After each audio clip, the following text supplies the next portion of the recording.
नमस्कार दोस्तों।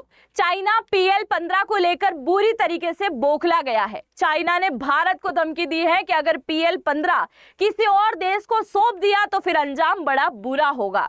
तो आइए जानते हैं चाइना की इतनी भयानक बौखलाहट क्यों है। मेरा नाम है अंजलि और मैं आप सभी का स्वागत करती हूँ एग्जाम नारी के YouTube प्लेटफॉर्म पर।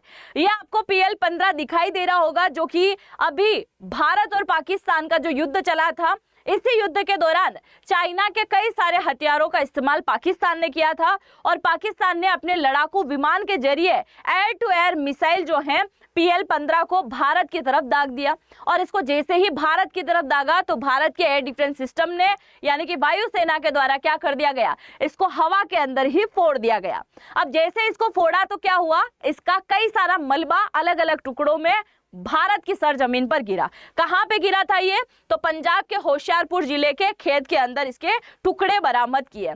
और जैसे इसके टुकड़े मिले तो कई सारे देश लाइन में आके खड़े हो गए कि भाई साहब इसका टुकड़ा, इसका जो मलबा है वो हमें चाहिए। तो कौन कौन से देश मांग रहे हैं? America, Britain, Australia, Canada, New Zealand, ये सब जो है इसका मलबा मांग रहे हैं। और इसके पीछे का रीजन ये है कि वो सारे देश इसके टुकड़े एकत्रित करके इसका मलबा जांच करके देखना चाह रहे हैं कि आखिरकार चाइना ने इसको बनाने के लिए कौन सी टेक्नोलॉजी का इस्तेमाल किया था।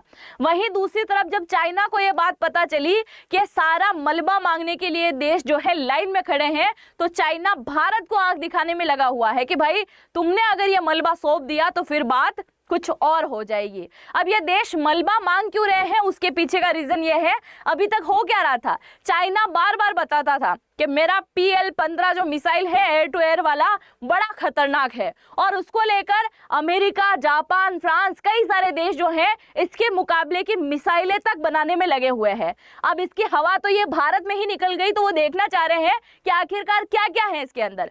तो पहली चीज तो वो जांच में ये देखना चाह रहे हैं कि मिसाइल का रडार कैसे काम करता है, क्योंकि ये ज्यादातर रडार सिस्टम के अंदर आती ही नहीं है। हालांकि S-400 ने इसको तबाह कर दिया था, पर ये नहीं आती है। दूसरा, उसकी मोटर कैसे बनी हुई है, मोटर स्ट्रक्चर को वो देखना चाह रहे हैं कि ऐसा ही कुछ ना कुछ हम भी कर लेंगे ताकि कभी चाइना के साथ युद्ध लड़ना पड़ा तो देख लेंगे उसको। तीसरा, मिसाइल को रास्ता दिखाने वाला टेक्नोलॉजी गाइडेंस सिस्टम क्या है, क्योंकि इस मिसाइल की सबसे बड़ी खास बात यह है कि जब लड़ाकू विमान से इसको छोड़ा जाता है ना, तो उसके बाद भी अपने टारगेट तक जाने तक वो उस लड़ाकू विमान के साथ में ही कनेक्ट रहती है, मतलब उसके इशारे पर ही चल सकती है। और टारगेट तक नहीं जाए उससे पहले अगर कोई एयर डिफेंस सिस्टम के द्वारा रडार में आने की या पकड़ने की कोई गलती हो, उससे पहले ये चकमा देने का काम कर देती है। तो बड़ी खतरनाक है, इसलिए ये जानना चाह रहे थे।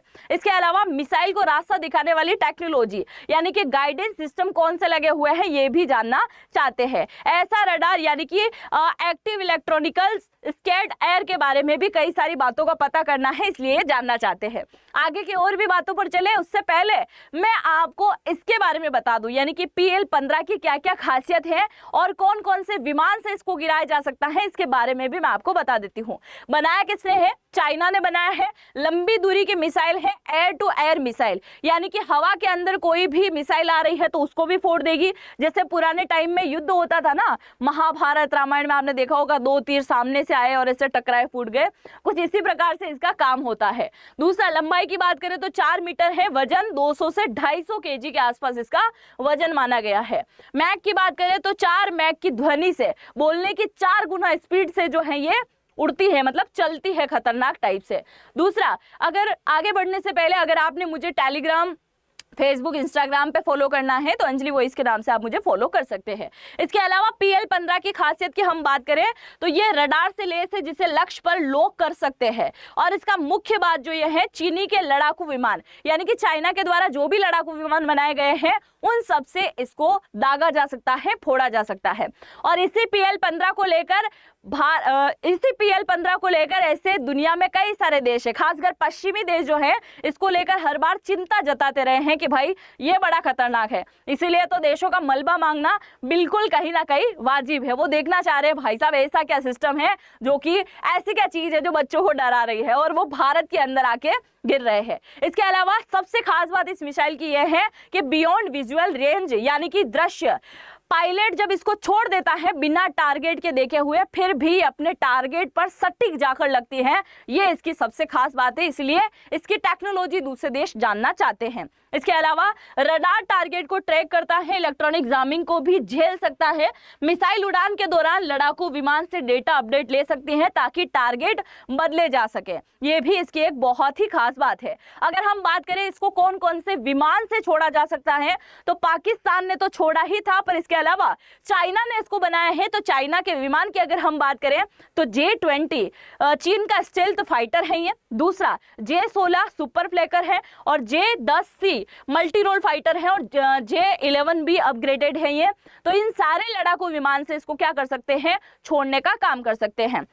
और ये हमारी भारतीय वायुसेना के लिए की बहुत बड़ी चुनौती थी कि जब पाकिस्तान ने PL-15 को छोड़ा था, पर वो भी S-400 के सामने नहीं टिक सके, क्योंकि भारत के पास में सुदर्शन चक्र पहले से मौजूद था, जो कि इसने हवा के अंदर ही इसको फोड़ने का काम कर दिया। अगर वो ना होता तो शायद ये भारत में बहुत ज्यादा नुकसान पहुंचाने का काम कर सकता था। आगे आप देखिए, PL-15 की एडवांस टेक्नोलॉजी की अगर हम बात करें तो इसकी रॉकेट मोटर हो सकती है 2 चरणों के अंदर। इसका फायदा ये है कि मिसाइल शुरुआती उड़ान में धीमी बर्निंग से दूरी तय करती है और अंतिम स्टेज में तेजी से दुश्मन के ऊपर हमला करती है। जब इसको छोड़ा जाता है तो थोड़ा सा धीमा ये चलती है, और जब ये अपने टारगेट के करीब होती है तो एकदम से अटैक कर देती है, जिससे कोई रडार सिस्टम भी इसको नहीं पकड़ पाता है। अंतिम स्टेज में तेजी से दुश्मन पर हमला करती है। इसका डिजाइन इस तरह से बनाया गया है कि दुश्मन के रडार इसको पकड़ भी नहीं सकते, एक बहुत ज्यादा मुश्किल हो जाता है। आइए जानते हैं कि युद्ध में किस प्रकार से उपयोगी होती है। मिसाइल लॉन्च होते पहले ही इंटीरियर नेविगेशन की टारगेट की ओर बढ़ती है। मिड कोर्स में डाटा लिंक के जरिए फाइटर या जेट कमांडर से अपडेट लेती है। छूटने के बाद भी कमांडर जो है इससे अपडेट लेने का काम कर सकता है। ये बिल्कुल इसकी एक यूनिक बात है, इसीलिए तो सारे देश पीछे पड़े हुए हैं कि भाई हम लाइन में हैं, पहले हमको जानने दो कि आखिरकार ऐसी क्या चीज है। अब आप मुझे जरा कमेंट सेक्शन में लिख के बताइए, क्या चाइना को इसका मलबा सौंपना चाहिए, पार्सल करना चाहिए, या फिर फ्रांस, जापान, जो भी ब्रिटेन वाले जो देश इसकी डिमांड कर रहे हैं कि भाई इसका मलबा हमें दे दो, वो दे देना चाहिए, या फिर इसका मलबा पार्सल करके पाकिस्तान को देना चाहिए। जो भी आप सोचते हैं जरूर से कमेंट सेक्शन में लिखिएगा, मुझे आप सभी के कमेंट का इंतजार रहेगा। और अगर चैनल पे पहली बार आए हैं तो चैनल को सब्सक्राइब करना तो बिल्कुल भी मत भूलिएगा। हम मिलते हैं नेक्स्ट वीडियो में, तब तक के लिए जय हिंद, जय भारत।